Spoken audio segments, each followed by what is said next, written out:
Tangan kami terkait dengan surat yang kami kirimkan. Surat apa tuh Bapak? Surat yang merupakan ketidakpuasan kami sebagai PH daripada keluarga korban dan juga ada masukan-masukan lain. Sehingga kami berharap surat itu bisa dapat sinkron dengan penyelidikan yang dilakukan oleh penyidik.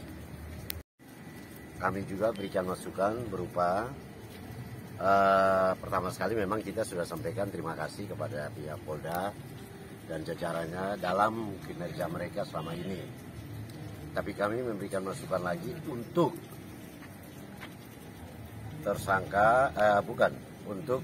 barang elektronik berupa rekam jejak digital dari beberapa tambahan, yaitu ada 7 orang yang perlu diambil rekam jejaknya, sedangkan dari pihak Polda baru ambil 2 berupa HP. Terus yang berikut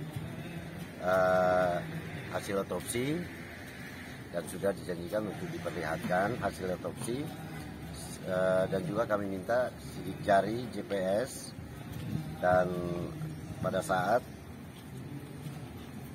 Inavis mengambil bukti awal di dalam penemuan jenazah. Nah, itu foto-fotonya kami perlu lihat sehingga tidak bersangka buruk bahwa itu adalah tas yang terselip pada korbannya.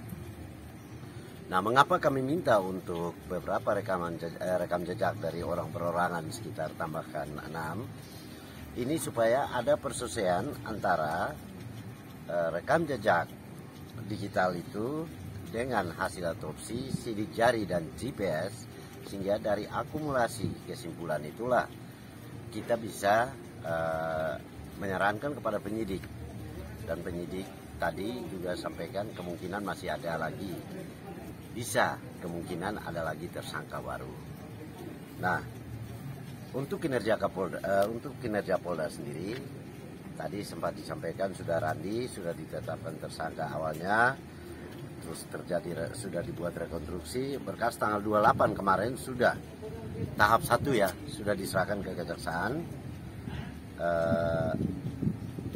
Saya kira itu, dan mereka sudah menjawab pertanyaan-pertanyaan kami bersama ayah korban dan kakak korban, dan saya dari Lembaga Bantuan Hukum juga bersama dari AMP ya, dan rekan. Mungkin mau ditambahkan dari AMP, silakan, atau dari. Ya, terima kasih Bung Heri. Jadi apa yang tadi disampaikan Bung Heri, hari ini kita sudah diterima oleh pihak penyidik dari Polda NTT maupun beserta penyidik dari Polsek Alak. Apa-apa yang tadi sudah disampaikan terkait masukan-masukan,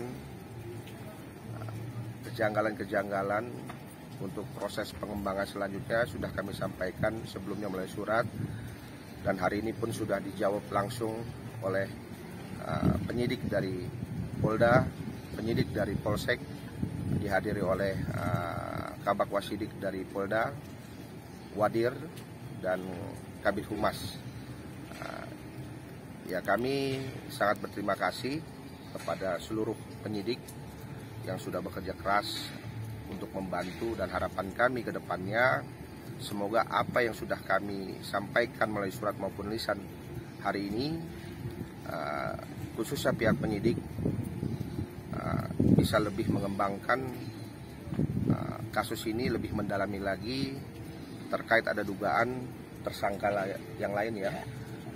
Kami sudah tersangka baru yang lain, terus terkait pasalnya juga sudah dilekatkan pasal ini 340 subsidiar 338 dengan pasal Undang-Undang Perlindungan Anak pasal 80 ayat 3 dan 4. Ini berita yang sangat bagus untuk kami tim kuasa hukum maupun untuk keluarga, terkait ada perubahan pasal dari awalnya 338 sudah berkembang, sudah bertambah pasalnya.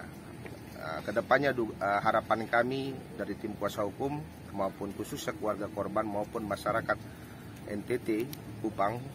Ya, semoga kepolisian dalam ini bisa mengungkap dugaan kami ada pelaku-pelaku yang lainnya. Tapi kami serahkan semua kepada penyidik khususnya untuk bisa lebih maksimal mengembangkan atau mendalami kasus ini.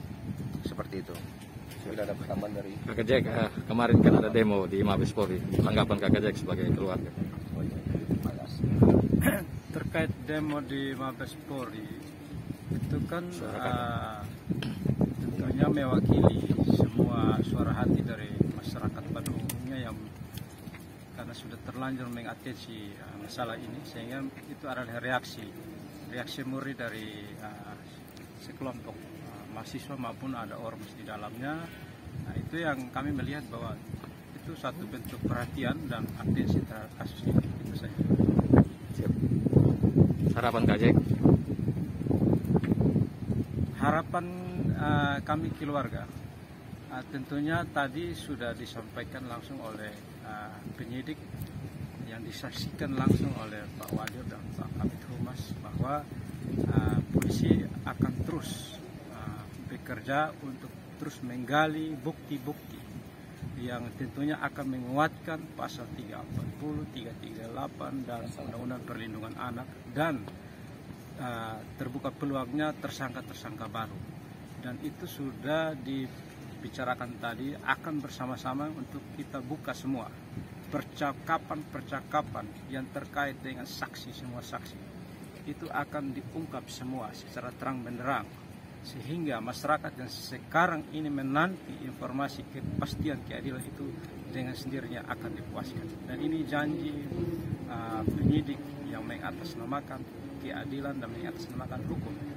Oleh sebab itu kami meminta semua untuk terus bersabar dan tetap mengawal polisi dan kami untuk tetap kita berjalan seturut dengan apa yang sesungguhnya diharapkan. Ini saja. Terima kasih. Ada tambahan Bapak? Mas, terima kasih Bapak. Sempat catatan kuasa hukum korban, terus berdasarkan hasil rapat terbatas dengan penyidik dan Pak Kadif juga hadir tadi, kemungkinan ada tersangka baru, bisa dijelaskan? Ya, suara ya. Jadi perlu saya sampaikan bahwa dalam menentukan status tersangka, maka ini harus dikuatkan dengan alat bukti, sehingga kemungkinan bisa saja terjadi. Tapi kembali bahwa dalam menetapkan status tersangka, penyidik harus dikuatkan dengan alat bukti. Nah, terhadap saudara Randi, ini penyidik sudah mendapatkan alat bukti yang cukup kuat untuk menduga keras Randi sebagai tersangka.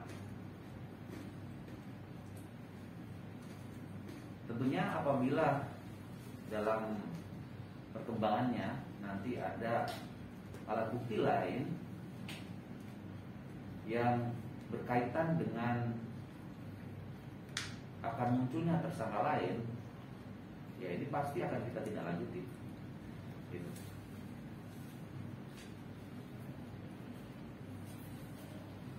Mana? Hari ini yang diserahkan ke kejaksaan apa? Ya, jadi saya sampaikan juga bahwa terkait dengan berkas perkara tersangka saudara Randi ini sudah rampung, sehingga kemarin penyidik sudah mengirim berkas perkara tersebut ke Kejaksaan Tinggi NTT untuk selanjutnya dilakukan penelitian terhadap berkas tersebut. Kita menunggu hasil penelitian dari Jaksa Penuntut Umum di Kejaksaan Tinggi NTT. Jadi baru pengiriman berkas berkas perkara. Kalau nanti dinyatakan lengkap, maka kita tidak lanjuti lagi dengan proses tahap kedua, yaitu pengiriman tersangka dan barang bukti.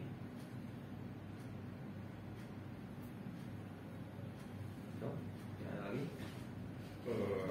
Untuk saat ini alat bukti dan barang bukti yang menjadikan Randi sebagai tersangka itu apa ya? Ya. Sesuai dengan pasal 184 KUHP, maka penyidik sudah melengkapi alat bukti itu, baik keterangan saksi, ya, kemudian keterangan ahli, dan petunjuk. Ini yang menjadi alat bukti bagi penyidik, sehingga kemudian menetapkan tersangka dan kemudian mengirimkan berkas perkara ini ke jaksa penuntut umum. Artinya di sini penyidik tidak menggunakan pengakuan Randi sebagai dasar untuk penetapan beliau sendiri. Ya. Baik. Jadi keterangan tersangka ini tidak kemudian kita jadikan sebagai alat bukti. Tidak sekonyong-konyong kita percaya, tidak. Tetapi ini harus dikaitkan dengan alat bukti lainnya. Dari persesuaian inilah kemudian keterangan dari tersangka ini bisa menjadi salah satu yang menguatkan terhadap alat bukti yang lain, sehingga keterangan tersangka tidak kita jadikan sebagai dasar untuk kemudian menetapkan dia sebagai tersangka dan kemudian mengirim berkas perkara ini ke JPU. Ketika penyidik merasa yakin bahwa berkas terlengkap, apakah penyidik yakin bahwa tidak akan terjadi bolak-balik ini berkas? Ya, saya pikir kita berharap bahwa kasus ini segera dapat memperoleh kepastian hukumnya, sehingga mudah-mudahan berkas ini bisa segera untuk P21 dan kemudian segera disidangkan, sehingga betul-betul fakta di persidangan ini nampak dan kemudian hakim bisa memutus dengan seadil-adilnya.